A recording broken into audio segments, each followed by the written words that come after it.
Divorce happens. In fact, it happens to almost 50% of first marriages. So let's talk about it. Welcome to Divorce Happens, a podcast to educate, inspire, support, and yes, make you laugh through divorce and beyond so that you can start fresh on the next phase of your journey. Remember, divorce happens, and then we start fresh. You get divorced. You get divorced. Getting divorced? I'm getting a divorce. You're getting a divorce. Because she's getting a divorce. So what if I get divorced?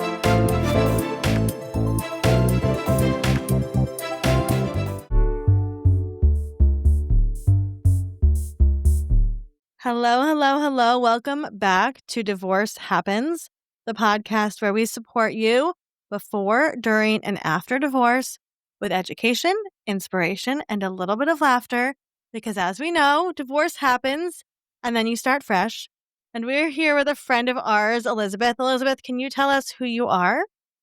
Hey everyone, I'm Elizabeth. I am a mom and a writer who lives in Colorado, and I'm a divorcee. I got divorced. Human. Yeah, exactly. I got divorced almost 2 years ago. Amazing. Well, one of the segments I love doing most on this show, and the reason that we have this show is to teach people and inspire people and motivate people.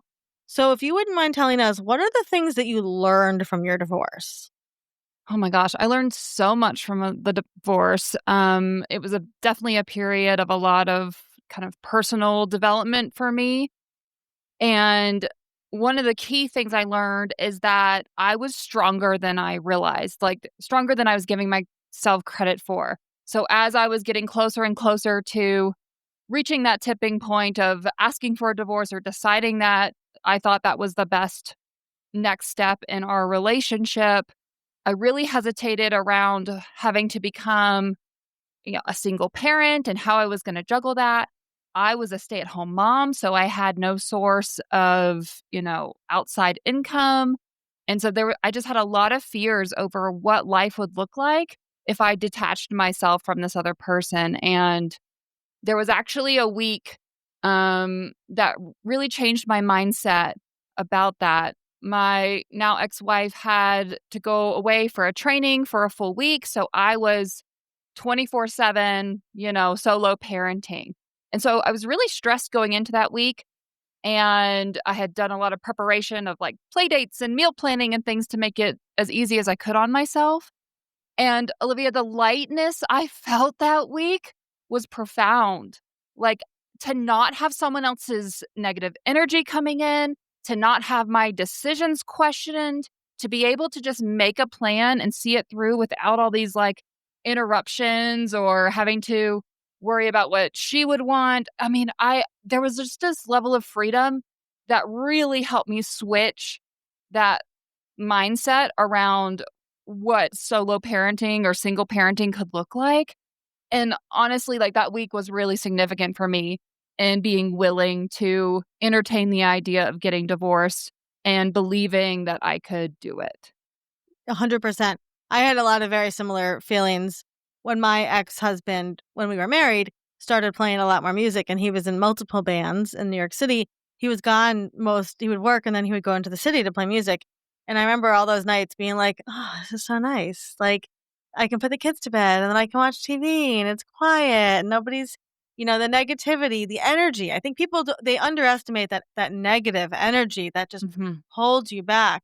I love that. I always say it's like seeing through the veil of what life could be like, right? And then you get there. Okay, so I love that you learned that. What is the second thing you learned from your divorce? That, and it kind of piggybacks off of that one, that I don't want to go through another period of my life where I don't have my own income. I had been the breadwinner just a couple years before that. I had gone through a major job loss. We had gone through a major transition and move as a family. So she was becoming the breadwinner. And because of where we live and the child care or lack thereof in this area, it required me to be the stay-at-home parent. But I will never put myself in that financial position again. So from that, I've now built a business. I run a writing podcast. And I'm working on my debut book, which is a memoir, which does include that move and, having the kid and the divorce and everything. And so I'm turning all of this into my own, income source. And that was just one thing that if I could go back and do it differently, I think I would have gotten out sooner if I felt like I had that financial stability to do so.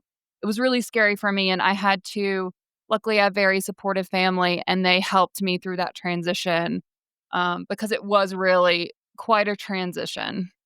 Yeah, absolutely. And something that's very common for a lot of women. Mhm. Yeah. Okay, so what was the third thing you learned from your divorce? The third thing is more of a recent thing that I've grappled with, and that is understanding that a second marriage will look really different than my first marriage. So I am now in a very happy relationship. I'm very well supported, so loved. My daughter is so loved. And we are getting very close to the point where, he's going to be popping the question. And we've talked about what that looks like.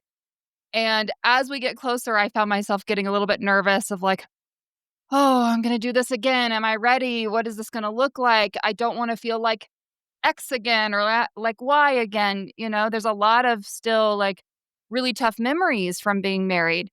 And just recently, I've just been reflecting on how different, I mean, it doesn't matter. Like, I'm a different person for one than I was in my first marriage. So naturally, my second marriage is going to be different simply because I'm different. But Mhm. also, I'm marrying someone different. And and so I think for me, it's just been this gradual understanding that when you when you get married to someone, when you have any sort of relationship you have with them, you two have the power to choose what that's going to look like and what those dynamics are going to be. And if it feels good, it is good.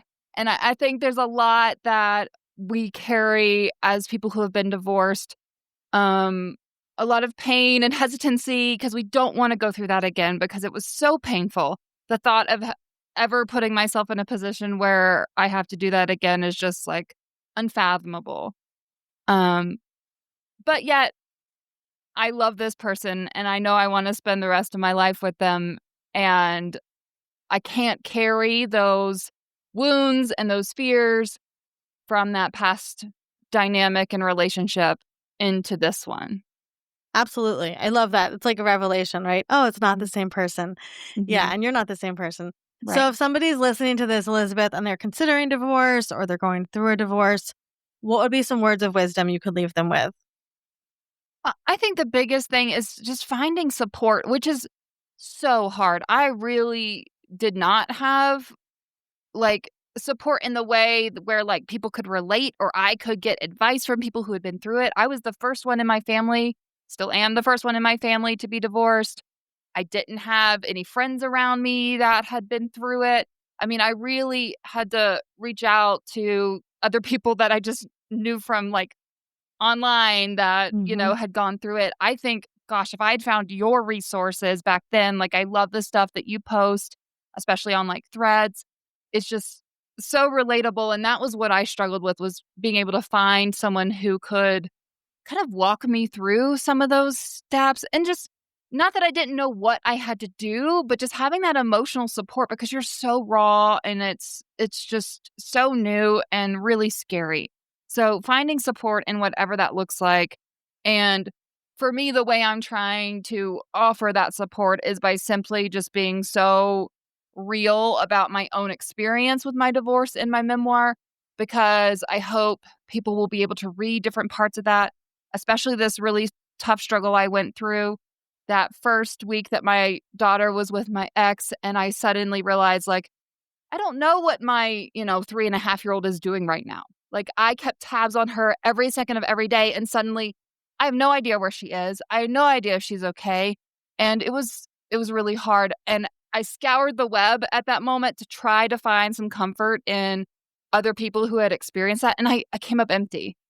And so that's what I hope to do in writing my story is provide another resource for people who just need to feel seen and know that their struggles are not simply their own. Like there's a universality to some of those that we go through in divorce. Oh, I love that so much. Where can people follow you and follow your writing? I'm most active on Instagram and Threads at @ewilsonwrites, or I also have my author website, elizabethcwilson.com. I have a monthly newsletter there you can subscribe to, or I post the podcast and everything across my social media. That's Inspired Writer Collective is the podcast. Amazing. Thank you so much, Elizabeth. Thank you.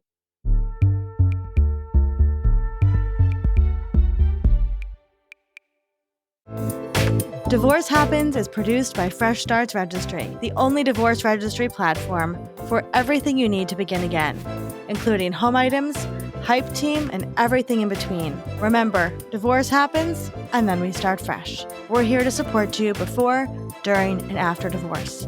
Head to freshstartsregistry.com for more info.